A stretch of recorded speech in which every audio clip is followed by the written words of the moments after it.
Good evening, everyone. My name is Edgar, and this is Mystcon. You guessed it. Once again, we're doing story time. It's because I know you guys can't wait to see what happens in this crazy adventure that we began together. And so tonight we are going to do Chapter 4 and Chapter 5. So make sure you get in a comfy spot and prepare your brain for a roller coaster of lunacy. Song, Part 3. Chapter 4. Consumption and Daylight. Good morning, Frank. A lovely young female greets Roy as he sits up in bed. Lovely day. She opens the shades and windows. Morning, Carla. He addresses his wife, thankful that this is reality. Where did you disappear to last night? She inquires. 1 minute you were playing your guitar, the next you were gone. I went out for a walk. He lies through his teeth to avoid being institutionalized. I came back after you were asleep. Oh, okay. I was worried about you. Would you like some breakfast? She asks. No thanks, hon. I'll eat out. A shower and a shave sends Frank on his way.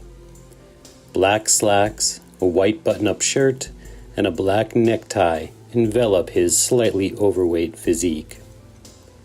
He drives an army green Saab into a coffee shop parking lot and selects a spot to park. Frank feels like someone is overseeing his every movement.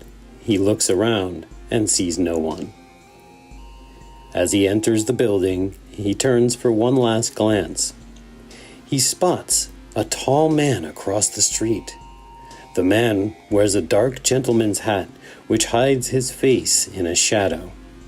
A black German trench coat covers the rest.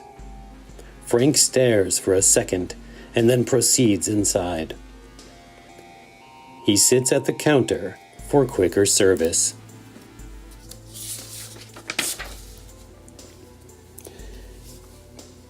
Two eggs, scrambled, toast, and home fries.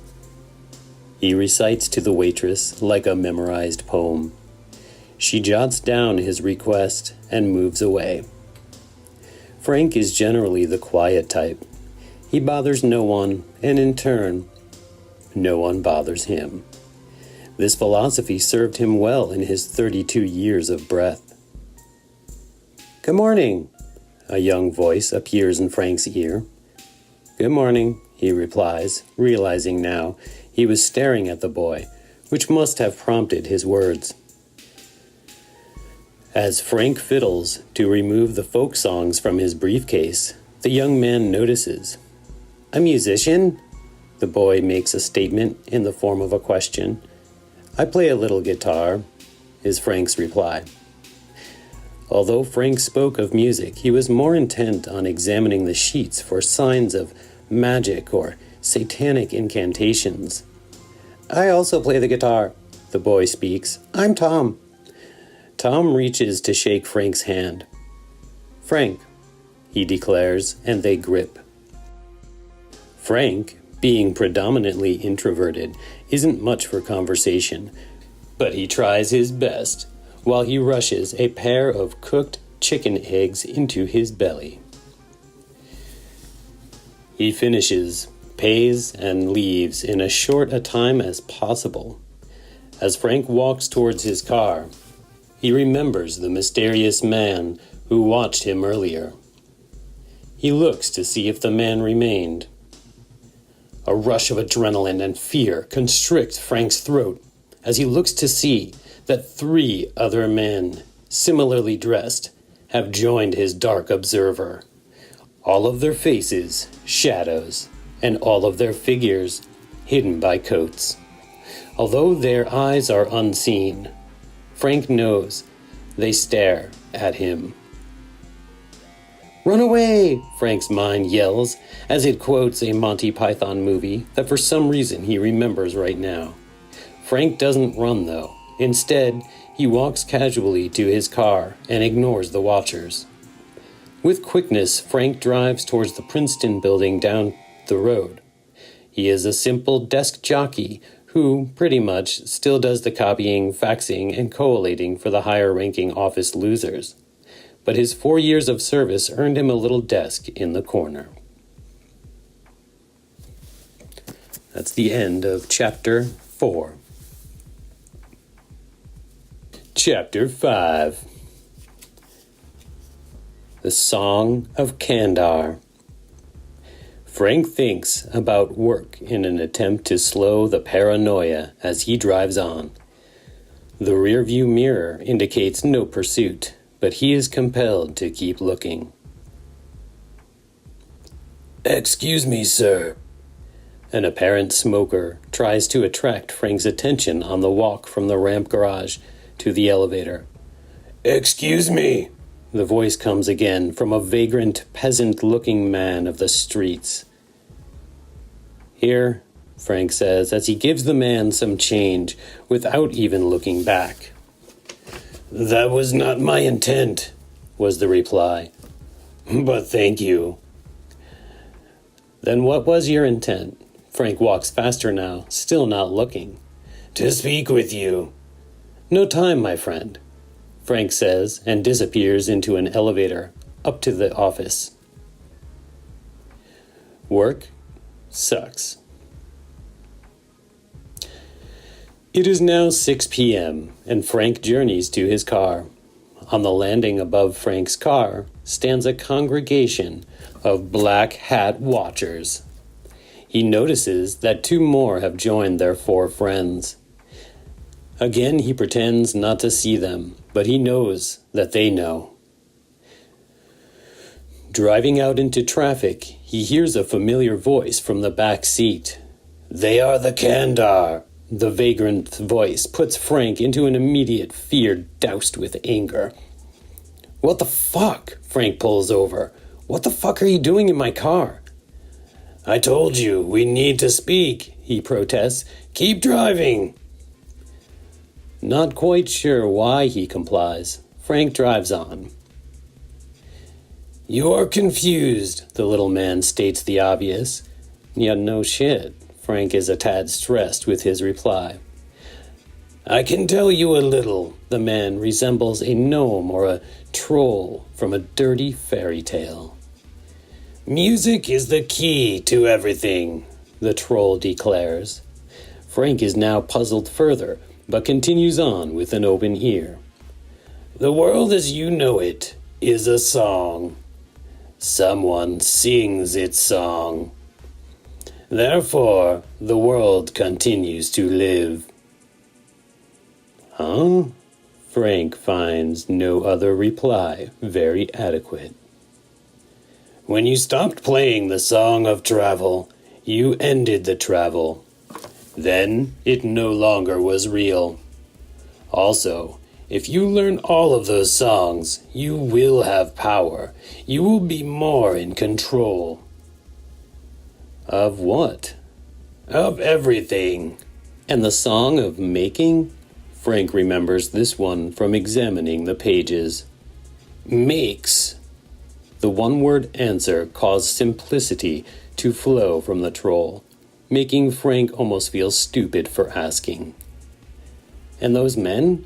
"The Kandar." "Yes, why are they here?" "Someone sings their song." Before Frank has a chance to question this, a screaming engine is heard behind the vehicle, turning Frank's thoughts from fantasy to reality. A gray-white car is making its way through the highway maze of cars to catch up to Frank. All of the windows in the car tinted. "Jesus!" Frank yells. "No," the troll speaks quietly. "It's the Kandar." Frank puts the car into 6th gear and maneuvers away. There is no escape, though, for those damn work-ahead signs slow the whole caravan of vehicles down. "Goodbye, Roy," the troll sadly bids farewell. Glowing red strings of light encompass Frank's backseat passenger. The lights seize the small creature as he struggles against their pressure. One swift kick bends the front passenger side seat to its folded position, causing Frank's briefcase to hit the floor. Another accidental struggling kick to the side of Frank's face had Frank almost driving through the traffic of civilians who seemed to be oblivious to the occurrence in the vehicle. One final scream, and the man in the back seat was no more. The pale car cruises alongside now, and as Frank looks, he sees something against the inside of the tinted glass. It was the troll's tormented face, pushing against the inside passenger window. It would seem that he is screaming, but that song goes unheard.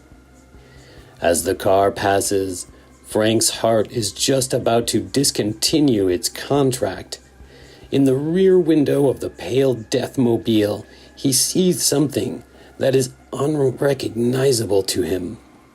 Its first impression on Frank's mind is the underside of a deer, yet skinless and boneless, pressed against the tint. He could make out pumping and moving organs and a definite dripping substance.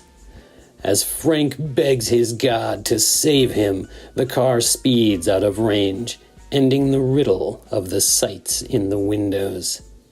With a honk from behind, Frank notices that the traffic moves now. He gets off the next exit and goes home. That's the end of Chapter 5.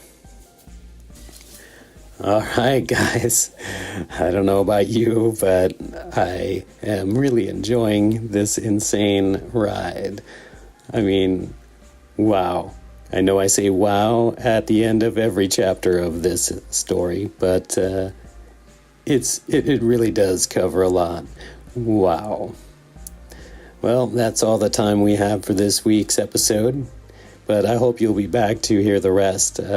It gets nothing but more crazy, so and definitely leave some comments below about the story. It's obviously got a lot of weird things going on, and would be worth a discussion down below, so you guys interpret these things to maybe mean. Or in any case, thank you so much for joining us, and I will see you next time.